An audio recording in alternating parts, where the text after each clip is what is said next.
whatever your responsibilities are, your activity is actually not strictly required by God for His glory, right? In other words, He could do it on His own and better. But it's a great honor for Him to have invited you to participate in some small way with it. So you do the best you can for His glory and honor. But you don't, it's really important not to be so deluded as to think, oh, the results depend upon me. Because if we saw things truly, because we don't, because we're here and we're mesmerized by the illusion of the world, the visible world both reveals and conceals the invisible world, and the life of faith helps us to see all of that rightly. One aspect of the life of faith, which I think is one of the big secrets that we keep, not just from each other, but from ourselves, we keep the secret from ourselves. God does most of it.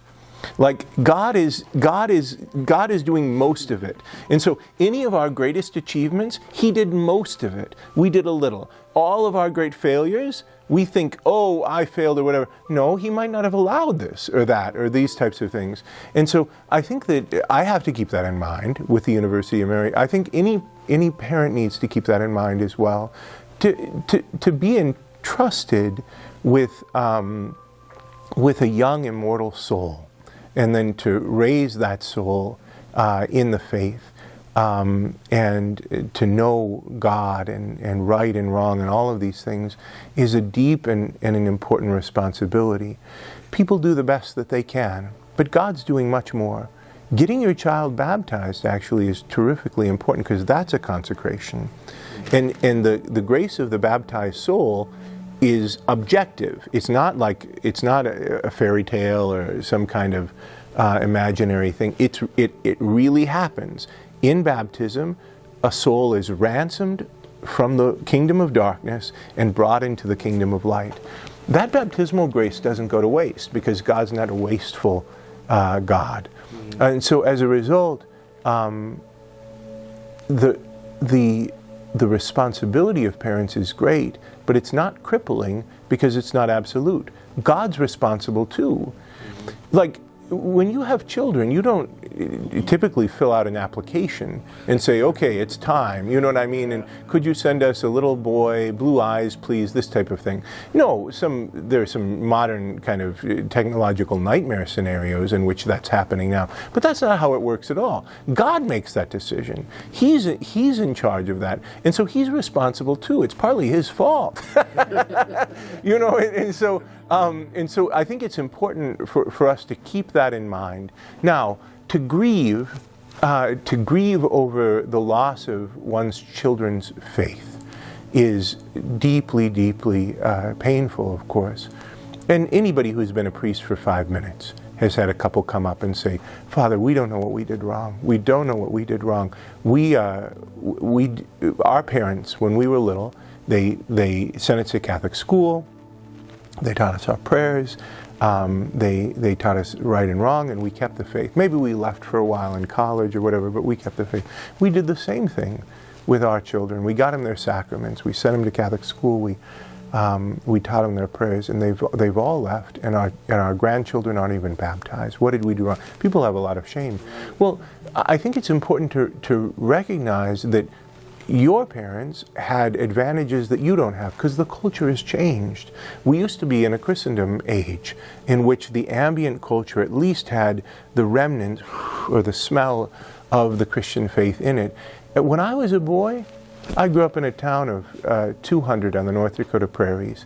In that town, my mom and dad, raising 8 children, my mom and dad, the other parents in town, my teachers, my coaches, the Catholic priest, and even the Lutheran minister, all of them were on the same team. They were like, okay, what are we going to do about these kids?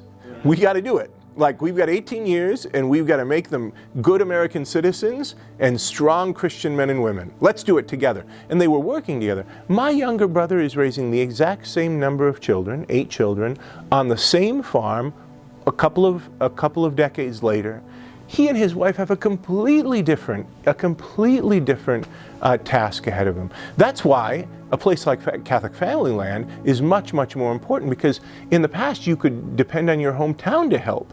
Now you can't depend on that as much, and so you've got to find very intentionally other aspects. And so I would say to people in that position, don't be too hard on yourself. And don't assign blame too quickly, because past generations had advantages that you didn't have. So that's a first thing to say. Did you make some mistakes along the way? Maybe you should, but don't fixate on those, because in fact, God's responsible and you're responsible together.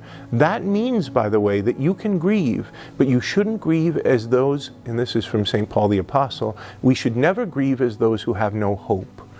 Remember St. Monica. Remember that the Lord is able to work in magnificent ways and never sleeps. So you can go to sleep. Don't toss and turn. Go to sleep. The Lord is gazing upon your wayward son, daughter, grandchild on your behalf during that time. And the grace of baptism is tremendously, tremendously important. So those are just some scattered thoughts about that. Discouragement's the enemy there. One of the things that we encourage along those lines, and what you said is very critical and important, but in the area of consecration, we try to encourage people to unleash the power of the Holy Family, because when we unite our prayers with our Blessed Mother and Saint Joseph, the spiritual dimension that can unleash in order to bring about the conversion or reversion of their children is really powerful. So it gives them hope that they can make a change. It's not what you say, it's what you pray sometimes. That's right. That's great. That's great. Yeah, so God is real. The spiritual world is real. The angels and the saints are real. If that's true, then our access to that invisible world and the power of prayer is deeply important and much bigger than any earthly obstacle. Which is kind of just leading into this, what are some of the reasons you see for hope in the church and the Catholic family life today? Oh, terrific. You know, so here we are together at Catholic Family Land talking just in the first few weeks, aren't we, of the new pontificate of Leo XIV. How amazing that we have a pope from our country. It's very surprising.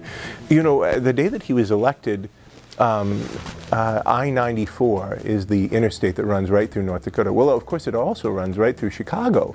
And our chaplain, this vibrant young chaplain, he got up and he said these words. He said, "The Pope was born on I-94." And for us, this is just, well, I'll never forget the first time I heard him speaking American English, you know, and I thought, what is going on? It's almost surreal, you know. So he's interesting. He took the name Leo XIV, of course, from Leo XIII, who was a great pope at the end of the 19th century, and whose reign was long and auspicious. He was a great theologian, a great social commentator and prophet as well, and was able to see in the midst of these vast changes that were happening what was really important.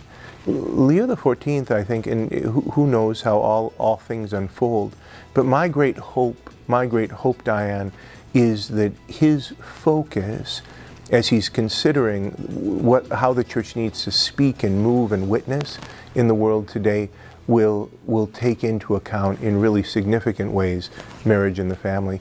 And he's already done it. I've noticed he's made a couple of very strong statements about the integrity of marriage, about the importance of marriage between a man and a woman, and what that means. Those are important words for the Holy Father to remind us of. So that's a point of hope, I think. Not wishful thinking, but genuine hope. And then I would say this. People wring their hands a lot about the times in which we live. Even I've done a little bit of it in this interview today. But I didn't mean to, for this reason. I think we're living in terrifically exciting times. The age of the big fat Catholic middle is gone.